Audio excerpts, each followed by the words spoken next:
Shaira Muro, dinipinsahan si Lenka. Tigilan na po ang pambabash sa kanya.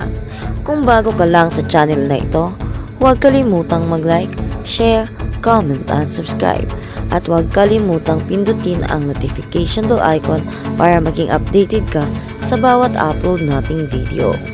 Nagsalita na ang binansagang Queen of Bangsamoro Pop na si Shaira Muro laban sa mga fans niyang sumusobra na sa pambabatikos sa Australian singer-songwriter na si Lenka. Ito ay matapos yugihin ang viral song niyang Selos sa mga streaming platform dahil sa umano'y pagkopya ng tunog at melody sa 2008 song ni Lenka na Trouble is a Friend. Sa kanyang Facebook account na nanawagan ang OPM singer sa kanyang mga Pinoy supporter na tigilan na ang pagsasalita ng hindi maganda laban sa OC singer. Ayon kay Shaira, gits na gits niya ang lungkot na naramdaman ng iba matapos alisin ang kantang Selos sa mga digital music apps na talagang tinangkilik na ng madlang people. Naiintindihan ko po ang sentiments nyo dahil sa pag-takedown ng kantang Selos at nagpapasalamat po ako dahil kahit papaano'y nandyan kayo na nagnanais na ipagtanggol ako, anya pa. Ipaniliwanag ng bagong singer na maayos na nakiusap ang kampo ni Lenka sa team nila Shaira patungkol sa copyright concerns nito. Subalit nais ko rin pong ipaalam na naging maayos ang approach sa amin ng kampo ni Lenka. Mabuti at maayos silang kausap at nakikita namin na ginagawa lamang nila kung ano yung tama at naaayon sa batas. Sana po ay matigil na ang pambabash or pag-spread ng hate speech laban sa kanila. Bagkus ay ipakita po natin na tayo ay peace-loving citizens. Dagdag pa niya. Nauna ritong nanghihingi ng paumanhin ang producer ng Selos na EHS channel kay Lenka sa pamamagitan ng Facebook post. On behalf of our artist Shaira EHS Productions, would like to convey our heartfelt apologies to all those who have enjoyed listening to the Selos, as it is now unavailable on all online streaming platform. Mensahe sa kanya. Say pa nila, as most of you may know, the melody that we have used is originally from a song entitled Trouble is a Friend by Lenka. And as of the moment, we are already in contract with our team for us to make Selos an official cover. Magugunitang nagtrending ang kantang Selos ni Shaira sa TikTok last year hanggang sa magkaroon na rin ito ng bonggang dance challenge. Isa rin sa mga hit songs ni Shaira ay ang nakaka-release pa lang na Forever Single or Walang Jowa na available din sa iba't ibang streaming platform. Naman, Lenka binanata ng netizens. Dapat raw magpasalamat kay Shaira. Kinukuyog ng mga netizens ngayon ang Australian singer-songwriter na si Lenka dahil sa kanyang copyright issue sa pamamagitan nila ng Queen of Bangsamoro Pop na si Shaira Muro.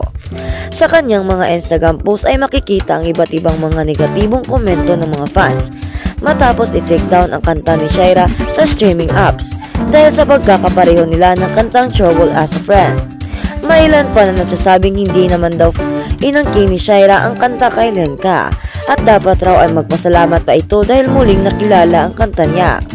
Say pa ng netizens niya, "Hi, you should be thankful to Shaira because your song is trending now."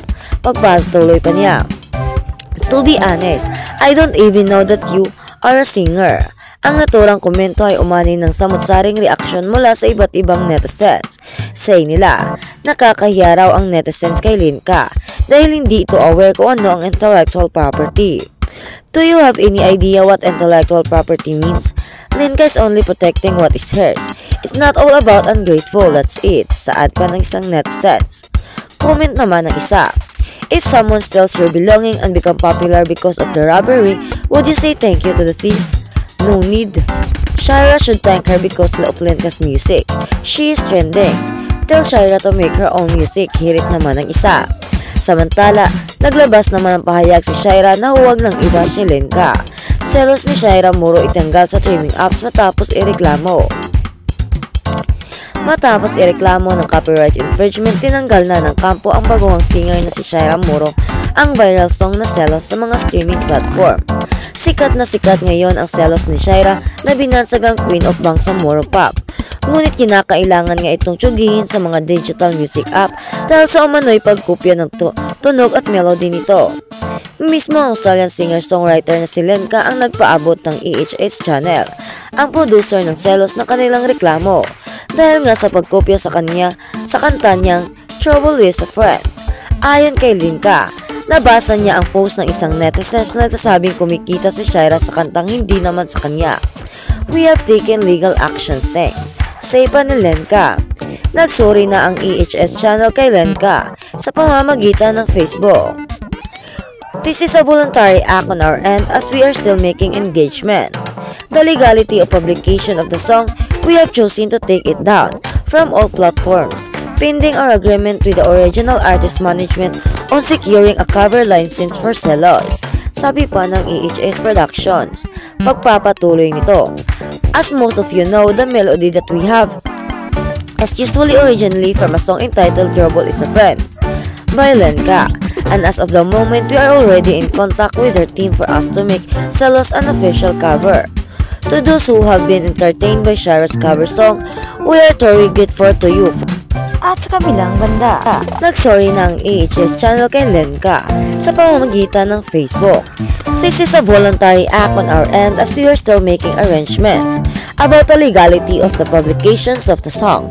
We have chosen to take it down from all platforms, pending our agreement with the original artist management on securing a cover license for Celos, sabi pa ng EHS Productions. Pagpapatuloy nito. As most of you know, the melody that we used is originally from a song entitled Trouble is a Friend by Lenka, and as of the moment, we are already in contact with their team for us to make Celos an official cover. To those who have been entertained by Shaira's cover song, we are thoroughly grateful to you for opening your hearts to a song that we once only made public for the sake of entertainment, sabi pa ng kampo ni Shaira. We certainly did not expect that it would become this big to a point where Shaira will be known as the Queen of Bangsamoro Pop. We could not be prouder. We hope that when the time comes and we will be re-uploading the song, you will show her the same love and acceptance. Ang mensahe pa ng EHS. Anyway, Shaira Moro Singer will be out with our original music soon, so stay tuned for that, dagdag pa niya. Nagsimulang mag-hit ang Celos ni Shaira sa TikTok last year, hanggang sa magkaroon na rin ito ng dance challenge. Nais ko lamang po makiusap sa lahat na tumangkilik at sumusuporta sa akin, nakapag-komento o nakapagpasalamat ng di maganda na di angkop laban kay Idol Lenka, na kung maaari ay tigilan na po ang pagtutug o pagbabati ko sa kanya. Naiintindihan ko po ang sentiments niyo dahil sa pag-takedown ng kantang Celos, at nagpapasalamat po ako dahil kahit subalit nais ko hindi ko po ay paalam na maging maayos na approach sa amin ng kampo ni Lenka. Mabuti at maayos silang kausap. Kaya naman, mas pinili na lang nilang i-take down ang song nila para naman respeto sa grupo nila Lenka at para magkaroon ng kaayusan ang lahat.